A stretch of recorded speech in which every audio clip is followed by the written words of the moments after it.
안녕하세요. 기업 인수합병과 채권 추심 현장에서 20년 넘게 기업의 현금 흐름을 직접 추적하며 이 회사 번 돈을 어떻게 쓰고 있나, 주주를 생각하나, 아니면 그냥 쌓아두나, 이 질문을 끝까지 따라가 본 한주원입니다. 지난 41강에서 재무활동 현금 흐름을 봤죠.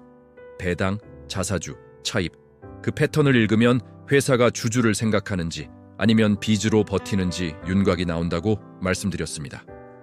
오늘 42강은 현금 흐름표 분석의 결론입니다. 현금이 늘었느냐보다 더 중요한 것, 바로 늘어난 현금을 어떻게 쓰느냐 정의부터 확실히 잡고 가죠. 현금 순증가. 이건 아주 단순합니다.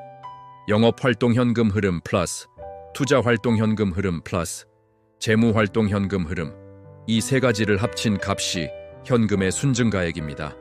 플러스면 현금이 늘고 마이너스면 현금이 줄어요. 그런데 여기서 초보 투자자가 자주 하는 착각이 있습니다. 현금이 늘었으니 좋은 회사다. 아닙니다. 현금이 늘어난 이유가 자산을 팔아서일 수도 있고 빚을 끌어와서일 수도 있고 일회성으로 들어온 돈일 수도 있죠. 그래서 오늘의 핵심 질문은 하나입니다. 천천히 힘주며 현금이 늘었을 때 그 인겨 현금을 어디에 쓰는가?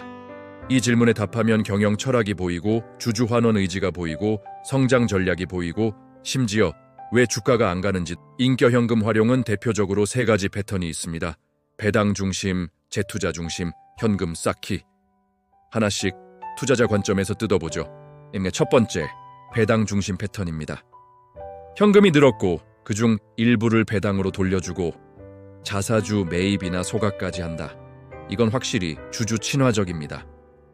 배당 중심 패턴이 강한 회사는 대체로 현금 흐름이 안정적이고 비즈니스가 성숙 단계에 들어간 경우가 많아요. 시장 점유율이 크고 큰 무리 없이 현금을 뽑아내는 구조. 이런 회사들은 주가가 폭발적으로 튀기보다는 시간이 쌓이면서 복리로 주주 가치가 올라가는 경향이 많습니다. 하지만 여기서 조건이 하나 붙습니다. 배당은 FCF로 해야 건강합니다. FCF가 마이너스인데 배당만 늘린다? 그건 배당 중심이 아니라 무리한 배당일 수 있습니다.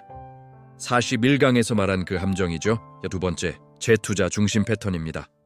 현금이 늘었고 그 돈을 설비 투자, CAPEX, R&D, M&A에 쓴다. 이건 성장 의지가 강하다는 뜻입니다.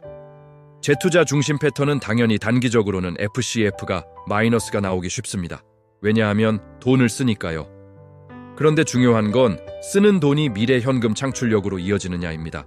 재투자가 좋은 재투자냐, 나쁜 재투자냐는 딱 두 가지로 판별됩니다. 하나, 시간이 지나도 영업이익률과 ROIC가 올라가느냐. 둘, 결국 OCF가 커지느냐. 이 두 개가 따라오면 재투자 중심은 강력한 성장 엔진입니다. 반대로 CAPEX는 늘어나고 OCF는 못 따라오고 ROIC는 떨어지고, 이런 회사는 성장이 아니라 현금 태우기로 갈 확률이 세 번째, 현금 쌓기 패턴입니다. 현금 순증가가 계속 플러스인데 배당도 별로 없고 투자는 별로 없고 현금 성자산만 쌓인다. 이 패턴은 두 얼굴이 있습니다. 하나는 아주 좋을 때 산업 사이클이 크고 불황이 오면 기회가 열리는 업종에서 현금을 쌓아두는 건 전쟁 준비 같은 겁니다. 좋은 매물을 헐값에 샀거나 경쟁사가 흔들릴 때 점유율을 먹을 수 있죠. 하지만 대부분은 다른 의미일 때가 많습니다.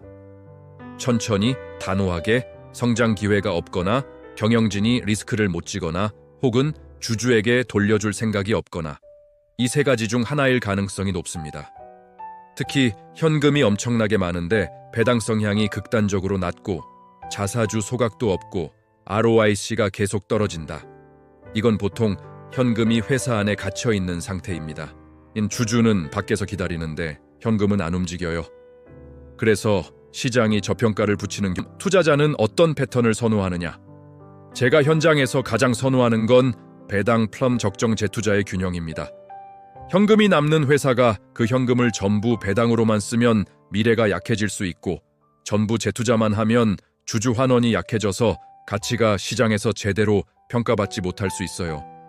가장 좋은 회사들은 FCF의 일정 부분을 배당과 자사주로 확실하게 돌려주면서도 동시에 미래를 키울 투자는 꾸준히 합니다. 이런 회사가 시간이 갈수록 신뢰가 쌓이고 밸류에이션이 올라갑니다. 반대로 가장 위험한 건 현금 순증가가 플러스인데 그 플러스가 자산 매각이나 차입으로 만든 플러스이고 그걸 또 배당으로 칠해놓는 패턴. 이건 얹을 때 시장이 가장 잔인하게 때립니다. 천천히 결론 톤. 이제 42강 실전 20초 체크리스트로 정리하겠습니다. 현금 순증가가 최근 3년 연속 플러스인가? 그리고 이유가 무엇인가? 배당 자사주 지출이 FCF 범위 안에서 이루어지고 있는가? KPX와 재투자가 성장으로 이어지는 증거가 있는가? OCF와 ROIC가 따라오는가? 현금 성자산이 매년 과도하게 쌓이는가? 그리고 그에 비해 환원은 약한가? 현금이 쌓이는데 ROIC가 떨어지면 현금 가침 가능. 이 5줄만 가지고도 회사가 현금을 어떻게 다루는지, 주주를 생각하는지 혹은 그냥 쌓아두는지 거의 결론이 나옵니다. 오늘 42강은 여기까지입니다. 이제 다음 파트는 주석과 종합 분석, 그리고 밸류에이션 연결입니다. 지금까지 배운 손익과 재무 상태, 현금 흐름을 한 덩어리로 묶어서 실제 투자 판단으로 연결하는 마지막 단계로 들어갑니다. 지금까지 기업 인수합병 채권 추심 전문가 한주원이었습니다. 현금 순증가를 볼 때마다 이 한마디를 꼭 떠올리세요. 이 돈 어디로 가고 있나? 주주에게 돌아오나? 감사합니다.